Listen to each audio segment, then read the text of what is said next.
Hello friends, இன்றைக்கி நம்ம சேனலில் சீரக சம்பா மட்டன் பிரியாணி தான் பார்க்க போகிறோம். வாங்க பிரியாணி எப்படி செய்யலான்றதை பார்த்துடலாம்.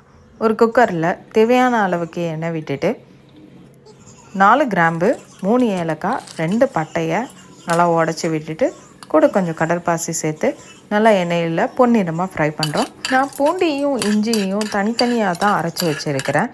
ஃபஸ்ட்டு நான் பூண்டை போட்டு நல்லா அந்த எண்ணெயில் வதக்க போகிறேன். பூண்டு நல்லா தாராளமாக போட்டுக்கோங்க.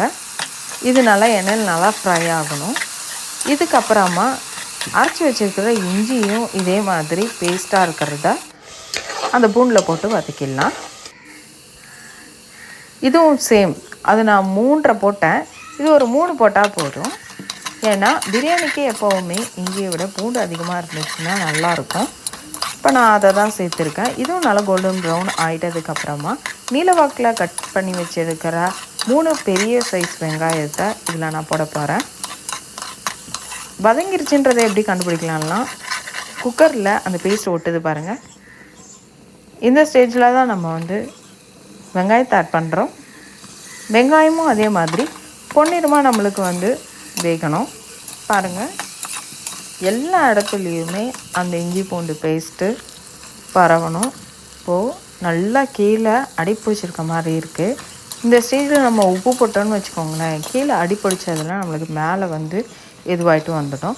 இப்போ நம்ம தக்காளி ஆட் பண்ண போகிறோம். தக்காளியும் அதே மாதிரி தான் நீலவாக்கில் கட் பண்ணணும். இப்போது இதுக்கு தேவையான அளவுக்கு நம்ம உப்பு போடணும். உப்பு போட்டு இதுவும் நல்லா பேஸ்ட் கன்சிஸ்டன்சிக்கே நம்மளுக்கு வரணும். எண்ணெய் நல்லா பிரிஞ்சு வந்திருக்கு. இந்த ஸ்டேஜில் நான் கொஞ்சம் புதினா, மல்லி, 3 பச்சை மிளகாய் போட்டு நல்லா கிரைண்ட் பண்ணி வச்சுருக்கிறேன். இதை நான் இந்த பேஸ்ட்டோட ஆட் பண்ணிக்கிறேன். இதையும் நான் நல்லா போட்டு வதக்கிக்கிறேன். இந்த பச்சை வாசனை நல்லா நம்மளுக்கு போகணும். இதுலேயும் நம்மளுக்கு எண்ணெய் நல்லா பிரிஞ்சு வரணும். பாருங்கள், நல்லா எண்ணெய் பிரிஞ்சு வந்துடுச்சு. இந்த ஸ்டேஜில் நான் காஷ்மீரி மிளகாத்தூள் 1 ஸ்பூன் ஆட் பண்ணியிருக்கேன். உங்களுக்கு கூட வேணும்னா தனி மிளகாத்தூள் ஆட் பண்ணிக்கலாம். நான் இதில் கொஞ்சம் தனி மிளகாத்தூள் 1 ஸ்பூன் தான் ஆட் பண்ணியிருக்கேன். இதுவும் நல்லா மிளகாத்தூள் ஸ்மெல் போகிற வரைக்கும் நல்லா வதக்கி விடணும்.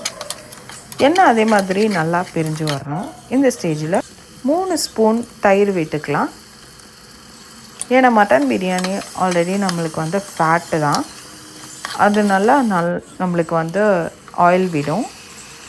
ஸோ நம்ம கொஞ்சமாக தயிர் எடுத்துக்கலாம். இப்போ நான் கழுவி எடுத்து வச்சுருக்கிற